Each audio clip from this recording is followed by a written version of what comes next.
আমরা আজকে মেসেজ দিচ্ছি বাংলাদেশের এই ছাত্র জনতার অভ্যুত্থানে যে আমাদের ছাত্র নেতারা ছিলেন, সমন্বয়করা ছিলেন, তাদের সবার প্রতি আমাদের আহ্বান থাকবে যে আপনারা এই ফোর ফ্রন্টে ছিলেন, ফিল্ডে ছিলেন, আপনারা দেখেছেন ঘটনাগুলো কিভাবে ঘটেছে।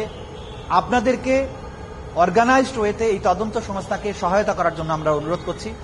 খুব সহসাই আমরা ছাত্র নেতাদেরকে বা সমন্বয়কদেরকে আমাদের এখানে আহ্বান জানাবো, তাদের সাথে বসে আমরা তাদের কাছে যে সমস্ত তথ্য প্রমাণ আছে এগুলো সংগ্রহের ব্যাপারে তারা কিভাবে আমাদের সহযোগিতা করবেন সেই বিষয়গুলো নির্ধারণের জন্য তাদেরকে আমরা এখানে আমন্ত্রণ জানাবো।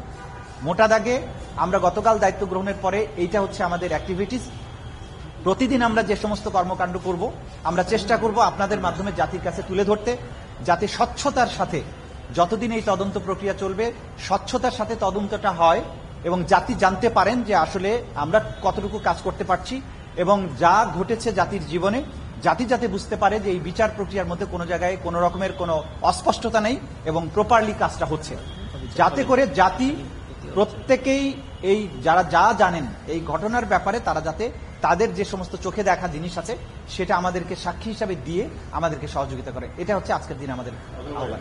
তাদের বক্তব্য প্রত্যেকেই বিচার চান এবং বলেছেন বিচারের জন্য তারা যা যা করা দরকার সাক্ষী দেওয়া বা সবকিছুর জন্য তারা করবেন এবং তাদের একটা ক্রাইম নিড আছে।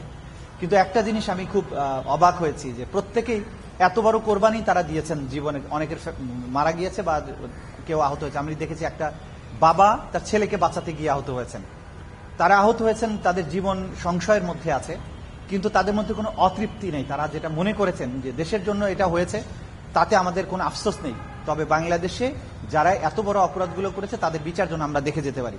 এটা প্রত্যেক ভিকটিমের ফ্যামিলির এবং ভিকটিমদের নিজেদের বক্তব্য ছিল। সুতরাং বিচারের ব্যাপারে তাদের এই ক্রাইম নিড আছে। তদন্ত সংস্থা এবং প্রসিকিউশন আমরা তাদের এই অনুভূতির প্রতি যথাযোগ্য সম্মান প্রদর্শন করব ইনশাআল্লাহ। এই মুহূর্তে এই সময়সীমার ব্যাপারে ধারণা পাওয়াটা খুবই কঠিন, কারণ তদন্তের নামলে তখন এটার গ্র্যাভিটিটি আমরা টের পাবো। দেখুন 56,000 বর্গ মাইলের জুড়ে কিন্তু এই অপরাধটা হয়েছে এবং পুরো রাষ্ট্রযন্ত্র, পুরো প্রশাসন যন্ত্র এই অপরাধের সাথে অধিকাংশ ইনভলভ ছিলেন। সুতরাং এই তদন্তের সম্পন্ন করতে একটা রিজনেবল টাইম লাগবে। আমরা জানি না সেটা কতদিন, তবে সেই সময়টা যাতে খুব বেশি না হয় সেটা আমরা এনশিওর করার চেষ্টা করব। বিচারের সবকিছু এভিডেন্স তাজা থাকতেই আমরা তদন্ত শেষ করব এবং সেটা বিচার প্রক্রিয়ার মধ্যে নিয়ে আসবো। কিন্তু এক্স্যাক্টলি টাইমটা বলার জন্য এখনো বোধহয় সময়টা ম্যাচিউর হয়নি। আমাদেরকে আরো তদন্ত সংস্থায় লোক দরকার হবে, প্রসিকিউশনের লোক দরকার হবে। আমরা যখন ফুল সুইং মাঠে নামবো তখনই বুঝতে পারবো যে আর কতদিন সময় লাগবে। তবে প্রয়োজনের চেয়ে একদিন বেশিও নেওয়া হবে না এবং আমরা চেষ্টা করব দিন রাত্রি কাজ করতে। জাতির প্রতি এটা আমাদের অঙ্গীকার যে জাতির সন্তানেরা এত বড় স্বাধীনতা এবং মুক্তি এনে দিয়েছে, তাদের জন্য তদন্ত সংস্থা এবং প্রসিকিউশন যদি দিনরাত কাজ করে এই বিচারের কাজটা সঠিকভাবে করে দিতে পারে, আমরা মনে করব এই জাতির জন্য আমাদের এটা ক্ষুদ্র একটা অবদান হবে। সুতরাং টাইম টেবিলের ব্যাপারে আজকে কিছু বলতে পারছি না।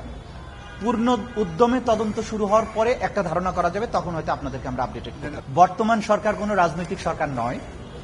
এই সরকার এসেছেন রাষ্ট্র কাঠামোটাকে ঠিক করে দেওয়ার জন্য। এই বিচার প্রক্রিয়া দীর্ঘ হলে এই সরকারের পুনর্নির্বাচিত হওয়ার কোনো কারণ নাই, সম্ভাবনাও নাই।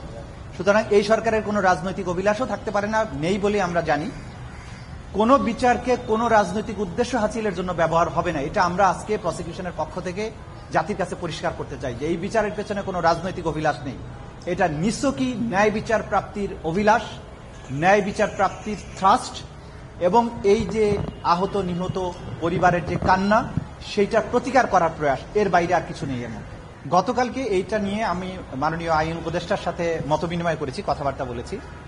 আমাদের মধ্যে একটা আলোচনা চলছে যে ফরেন যে সমস্ত লয়ার্স যদি আসামি পক্ষ চান, তারা যদি নিয়োগ করতে চান, সেই ব্যাপারে একটা ইতিবাচক সিদ্ধান্ত হওয়ার সম্ভাবনা আছে, বাট এটা এখনো সিদ্ধান্ত হয়নি।